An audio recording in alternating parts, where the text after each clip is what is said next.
Recording. It's recording now? Yeah. Here we are at the Grand Canyon, as you can see behind me. And yesterday, Don and I did a 3-mile hike down the canyon and back up again. Don nearly died, of course, but I was in great shape and jogged the whole way. Now we're on our way through the Mojave Desert and to the west coast to Los Angeles, where you'll be hearing from our newscaster Liz Phillips reporting from News Metaphysics. Thank you very much. Ron. Hi. There's a lot of people around here. Some of them are watching what I'm saying, some of them aren't. I think you should speak up. Can't hear me? No. You hear me now? Yes. Okay.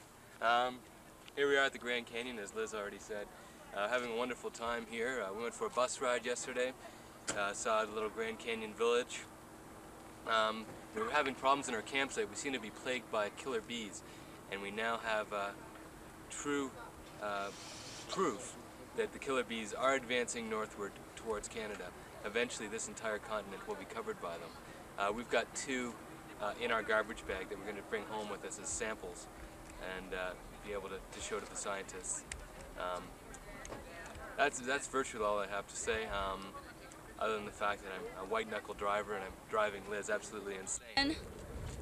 This is the original car that Barney Rubble bought in the episode. I'm not sure if you're familiar with the episode, but when he got a sports car, and I think Betty got really upset with him by the fact, you know, they didn't have enough money to really spend on a sports car. But this is the one right here, the actual car. As you can see, they've made a few modifications for present day time. There no longer are the holes in the middle. You know how they used to stick their feet through and run? I guess you could do it like this to get it moving. But not quite the same thing. As you can see, the granite wheels quarried right where Fred used to work at the slate quarry. It's a beautiful machine. I'll sell it to you. Well, make me an offer. We're in the town of Bedrock, by the way, in case you didn't know. We were wondering what exactly makes a town of Bedrock spring up like this in the middle of the desert. Our nearest approximation to figuring out why is that it's on the way to the Grand Canyon. It's in the middle of the desert. What else can you do in the middle of the desert to attract people, tourists, such as ourselves? And obviously it works because it made us stop and do this little video thing here. Again? Okay. The entrance to Bedrock is right around behind the van. Here, come this way. And we've got Fred's diner in there. See Fred and Wilma. They're all dressed up in their holiday best. Fred actually looks a little funny in that photograph myself. I don't remember his face being so ape-like, but... And there you can see Barney over on the far side, driving along in his car. Over here is the Flintstone Campground and the Buffalo Lodge.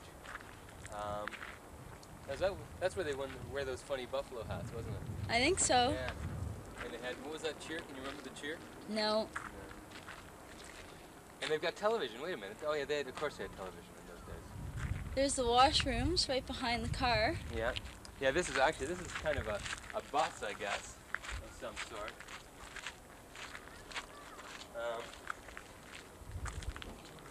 Yeah, this would be your city transit vehicle in Bedrock.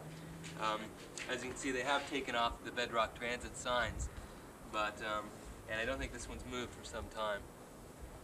Bring back the Flintstones, I say. Actually, it sounds like a nice drum. When you're ready. Okay, rolling. I'd like to take this moment now to thank someone who's helped us a great deal on this trip. Someone who really cares. This may surprise you as it did us, but it's true, folks. We would like to thank McDonald's. McDonald's has been our supplier of coffee all along this trip. Our friend Donald Flatt bought a cup of coffee way back in New Mexico, and ever since then, every time we've stopped into McDonald's, they have given us a free refill. McDonald's, you have made this trip everything it has been to us, and we thank you with all our heart.